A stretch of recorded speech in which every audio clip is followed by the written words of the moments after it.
the coast of Nova Scotia, in the still waters of Mahone Bay, lies a quiet island, barely 140 acres in size.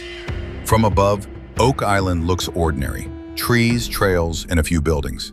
But beneath the surface is a mystery that has consumed fortune hunters, engineers, and conspiracy theorists for more than 200 years.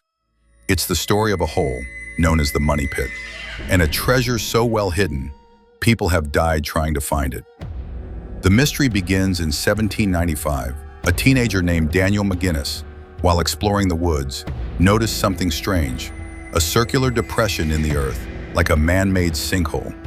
Above it, an old pulley system, a block and tackle, hung from a tree limb. Thinking it might be pirate gold, Daniel and two friends began to dig. 2 feet down, they found a layer of flat stones. Then every 10 feet, another wooden platform, perfectly spaced. At 30 feet, they stopped, but they were sure someone had gone to great lengths to hide something here. The idea of a buried treasure pit, with engineering far beyond what 3 boys could explain, caught the attention of landowners and businessmen. Word spread. Within decades, companies were investing in excavations. The pit was soon named the Money Pit, and the legend had officially begun. Each attempt to dig deeper uncovered more clues. Coconut fiber, strange tools, stone slabs, and booby traps that defied logic. One slab, pulled from about 90 feet deep, contained a series of mysterious carvings. When finally translated years later, the stone allegedly read, 40 feet below, 2 million pounds are buried. Excitement exploded.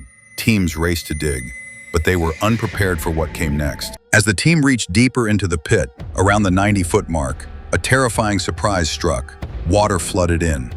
Within minutes, the shaft was completely filled. No matter how they pumped it out, the water kept rising. Investigators later realized that man-made flood tunnels, cleverly dug from the shoreline, had been connected to the Money Pit. Dig too deep, and the ocean itself would protect the treasure. This was no ordinary hiding place. It was a trap, designed centuries earlier with engineering that rivaled modern techniques. Whoever built it meant to guard the contents at all costs. Theories emerged rapidly, the most common, pirates. Some believed it was the stolen loot of Captain Kidd, or perhaps the legendary Blackbeard, who was said to have buried his treasure, where none but Satan and myself can find it. But others suspected something even stranger. Some historians argued that the Knights Templar, persecuted in the 1300s, fled across the Atlantic, bringing with them priceless relics, perhaps even the Holy Grail or the Ark of the Covenant. They believed Oak Island was a secret outpost, and the Money Pit was a vault meant to protect religious treasures from the church and the crown.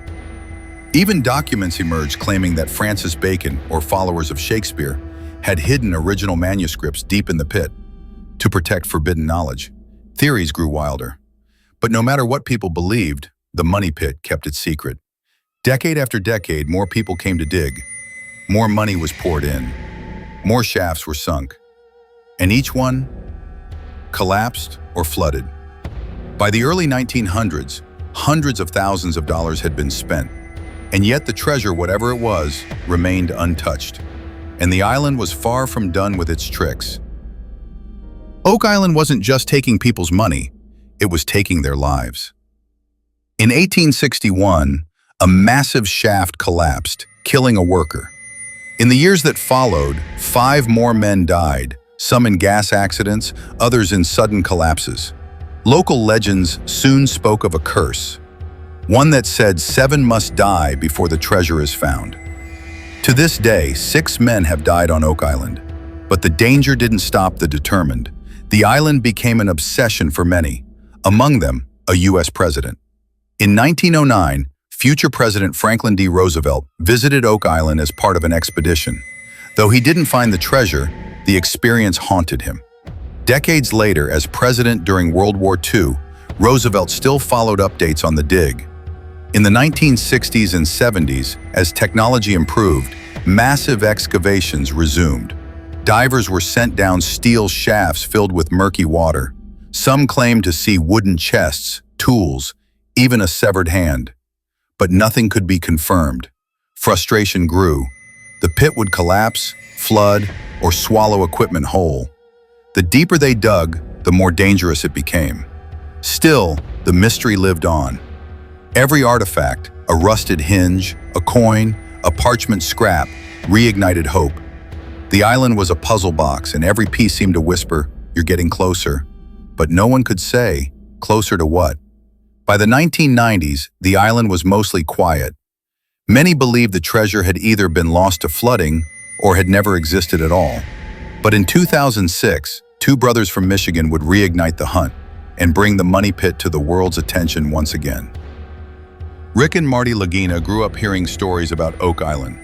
To Rick, it was a childhood fascination. To Marty, a skeptical businessman, it was a challenge. In 2006, they purchased a controlling interest in the island and began excavating with modern tools. Sonar, core drilling, seismic testing, even deep earth scanning. And their work paid off. They uncovered startling things: 17th century coins, fragments of ancient parchment, traces of human bones, one European, one Middle Eastern. A lead cross with unusual carvings, dated before Columbus set sail. They also mapped what appears to be a man-made underground chamber, far below the money pit. But reaching it remains a monumental task. Their search, televised in the hit show The Curse of Oak Island, has captivated millions. But it's done more than entertain. It's reignited global interest in the mystery. Historians, engineers, and religious scholars have all joined the search. Yet the treasure remains hidden. Is it gold? Ancient documents? A hoax?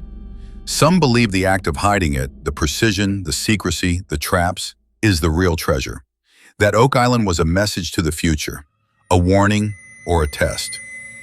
After more than 2 centuries, the Oak Island treasure is still lost. And the seventh man, the legend says, has yet to die. But perhaps that's the point. Because in the end, Oak Island isn't just about gold. It's about obsession, about the thrill of the unknown, about the human need to believe there's something just out of reach, waiting to be discovered. Maybe we'll never find the treasure, but as long as someone is willing to dig, the story will never die.